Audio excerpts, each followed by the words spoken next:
Now, I don't really want to do a video on Blonde. There's obviously no draw, it's just controversy stuff that's been and gone, and you know, is it even my place to make a video on Blonde? I don't know, I'm sympathetic to the argument. Now, of course, nobody's seen the movie, nobody gives a shit. The only thing we have is controversy, propped up by Netflix's marketing efforts, uncharitable misinterpretation, and people who haven't seen the movie. And I'm not going to go into that today. I'd like to see this movie genuinely engaged with, but we probably won't get into that either. I'd recommend the movie, and I'd recommend you watch it. Of course, it is a very bleak, dark movie, traumatic movie. So I would recommend it provided you're okay with that, but I get why it's not been well received. I understand why it's controversial, and I understand that it may not even be good. It's a very alienating, harsh movie that you don't want to watch. And it's got some dumb ideas, uncomfortable gender dynamics, Freudian stuff, Route 1 simplistic. Maybe it's a bit backwards in some of its messaging. And of course it's using an actual person who existed to tell this story. It makes me feel sick. I don't really agree with a lot of its ideas. It goes against everything that a movie should be. I hope that they never make a movie like this again. People want to see a nice biopic, and this is 2 hours and 40 minutes of a horrific nightmare. That being said, I found it very affecting and I thought it was incredible. Now, I don't like the biopic generally. It's not a sort of story that I'm interested in. A fabricated puff piece on the power of the individual, just not my sort of thing.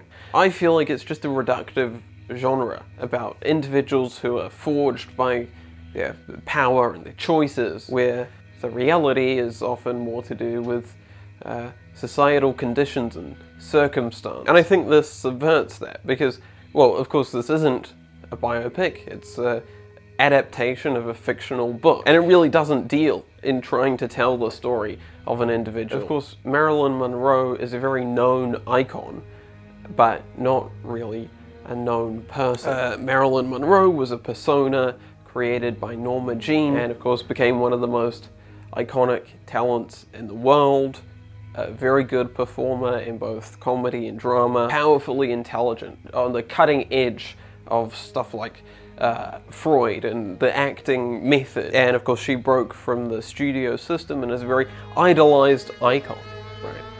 And a sex symbol, and literally a brand, a commodified person, with a story full of exploitation and struggle, fighting to survive in a patriarchal society. And especially being in the film industry in the 1950s, a very sort of troubled life. Even her wins could be seen as a reaction to her exploitation. And in the end, she felt alienated and isolated and killed herself. But of course, when you're telling the life story of a beloved icon, it's very popular to recontextualize things. And particularly, Marilyn Monroe has been sort of reframed as a bit of a girl boss, which may not be wrong. We don't really have the information. You can pull together tidbits of her life and sort of frame it into a lovely story, and this was very popular around the time that Joyce Carol Oates was writing Blonde, which uses similar tidbits to paint a picture of the exploitation of women in a backwards-looking society. The book is pitched as being entirely fictional, so it means it doesn't have to deal in fact, and it often doesn't. But the aim is that it bypasses the truth to get to something more real. It's a heightened story, not so much about the life of a person, but about the misogynist rot in America. It's a very bold book, and particularly coming out in 2000, I think, a pre-Me Too era book. It does a lot to sort of expose and interrogate things that people weren't exposing or interrogating at that point. And I think it's a great piece of work because of that. Of course, now, 20 years later, we can look at it with the attitudes of today and see that it's riddled with problems and missteps that you may not do now. It missteps by painting Marilyn as an idiot who sort of was the agent of her own demise, hammers away at some split personality and daddy issues stuff. It's a Freudian nightmare. Though if you know anything about the later stages of Marilyn Monroe's life, Freudian nightmare is probably a good description. But I guess the big problem is it uses an actual woman who existed as a symbol to do this big, broad, structural critique. And the movie is broadly a very faithful adaptation of the book, so it pretty much inherits all of those problems. I feel like it diverges from the book and twists things and updates things in quite a few sort of key ways. One of the things that the movie does, which I think is clever, is it only ever looks from the outside perspective. It's a collection of recreated vignettes of moments of a public persona. We only ever get glimpses of the internal life, which is good because the internal life is fundamentally unknowable. It's very alienating in its text. You see the sort of nightmare childhood memory, and then we see the Marilyn persona fully realized. Obviously, we can't know the person, so this movie only ever engages with the idea of the person, using the sort of vulgar, exaggerated lens of the time and subverting that image. It's not trying to biograph a character, it's confronting the audience and confronting history. Instead of explaining a character in the traditional sense, you just experience the feeling of being inside that persona. You experience that distance and that isolation. It's very sort of empathetic, and rather than trying to create a character that you care for, it's really just putting you into her shoes, right? And sort of forcing that perspective on you. I think it has an incredible empathy and understanding of that perspective. And it's maybe one of the things that audiences have latched onto in their disgust with this movie, is it targets its audience. It makes you feel disgusted. It's empathetic reckoning with pure horror. People expect a glossy biopic that lets you enjoy the romanticized memory of a person. And instead, this movie really deeply humanizes Marilyn Monroe and attacks you for your dehumanization of her, for the commodification of her. To keep the myth alive, to keep the brand alive, we have to destroy the woman underneath. And when this movie starts attacking you for that, that's not a very comfortable place to be in. It's got the tagline, "Watched by all, seen by none," which is interesting, right? It's sort of a generic biopic tagline. But I think the thing about this movie is that it will not try to rectify that. This is not a movie that's going to let you into her world to show you what you couldn't have known.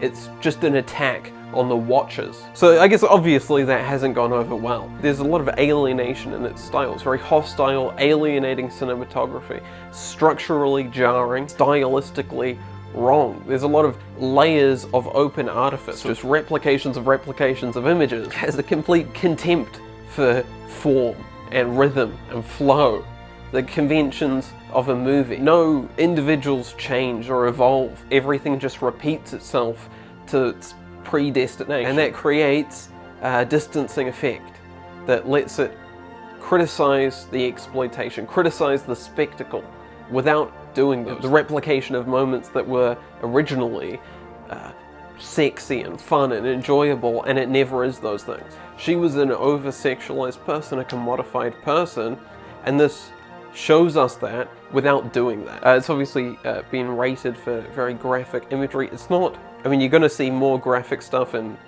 like Game of Thrones or whatever, but this is just a very visceral experience, a hostile experience. And this isn't a fantasy, a trauma porn. There isn't any catharsis. It's a difficult watch, and there isn't any, you never get an out. This story specifically, and this sort of story, can often become a rescue fantasy, and I don't think this ever does. You know, it's a dead woman story, which is a problematic thing. When I think about it in relation to Twin Peaks and Fire Walk With Me, there's obvious parallels there. I think it's often deliberately trying to emulate Lynch. But one of the issues with Fire Walk With Me, if anything, is that it sort of invites you into the screen. There's sort of, the reaction to that movie is like, you want to save Laura. I think one of the things that Twin Peaks The Return did really well was it showed that to be a futile fantasy, right? But here, a lot of similar beats, but this movie never gives you an opportunity to insert yourself. At the end of Fire Walk With Me, you know, Laura gets to meet Cooper and the angels return, and this movie just ends with the one last gut. It's an ugly movie that people are probably right to get defensive about, but I think that's the point. It's a deconstruction of myth, yes, but a deconstruction of objectification and of America. I think this movie sees that drive to insert yourself as further objectification of this person. You feel a sense of ownership over this person. It attacks you for your defensiveness, for your feelings of ownership over Marilyn. It ignores her successes, but I think it only ever does so because it strips all individual actions out of the story. And again, it differs from the book in that it implies them.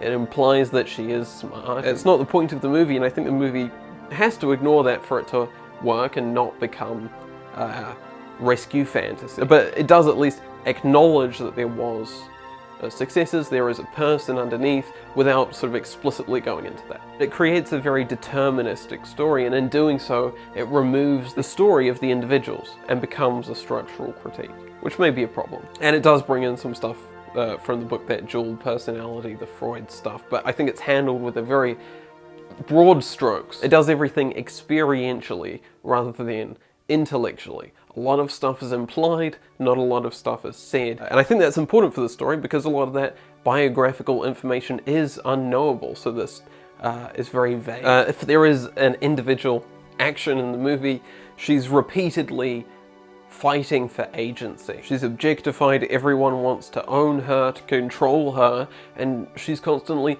losing that battle. Not because of any personal failing, but because of societal forces in place at the time. And this is a problematic tension area because it removes the agency from an actual person who existed, and did get some big wins. And that is a problem that's adapted straight from the book. But again, what I think this does differently is it removes everyone's agency. Everything happens with a thudding predestination. It's a damning portrait of a culture that killed a person. And not because of individual failing, but because of who had power.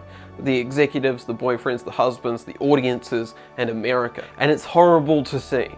But I think it does reach a truth in terms of the power dynamics of the time. Whether these fabricated incidents have enough truth to them or whatever feels a little bit beside the point. The real Marilyn Monroe may not have experienced these things exactly, but she likely experienced worse. This sort of thing has happened, it does happen to Marilyn Monroe and obviously actresses throughout the entertainment industry, and to anyone trapped in a system of exploitation. It's horrific, and this movie shows you that it's horrific without ever giving you an out. It completely eviscerates the cruelty that society has inflicted on famous women. Comparatively to other biopics, I don't think this is particularly exploitative. It was driving me nuts. This was coming out alongside the Dharma series, the glossy Dharma series, which received widespread acclaim, re-traumatized the victims' families, got some Dharma stans posting viral TikToks. And I'm not going to do hand-wringing about exploitation, but something like that feels disastrous to me.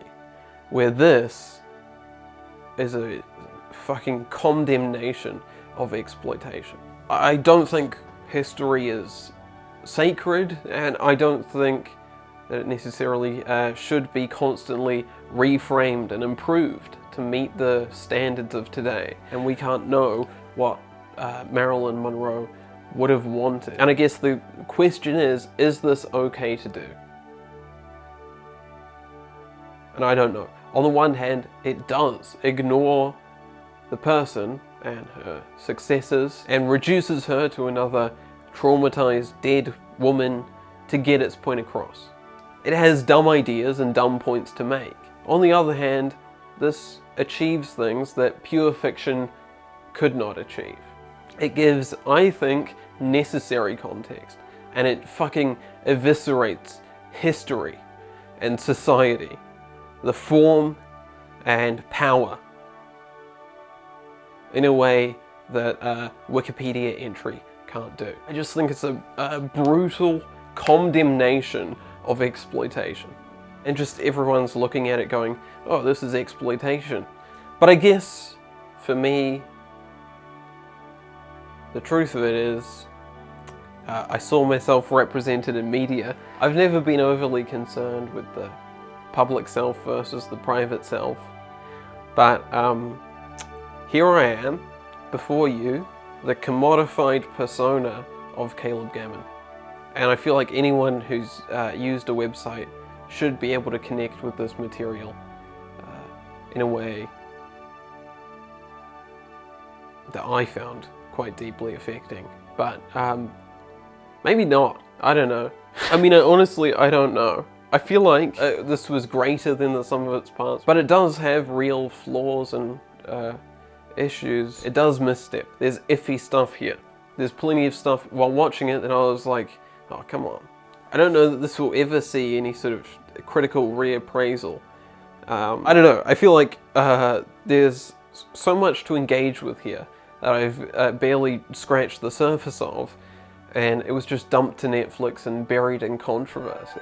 Congratulations. Your listening enjoyment is now in sync with the future. There you go. Bit of a weird one. See you in a fortnight. Check out the website for more Caleb Gammon content.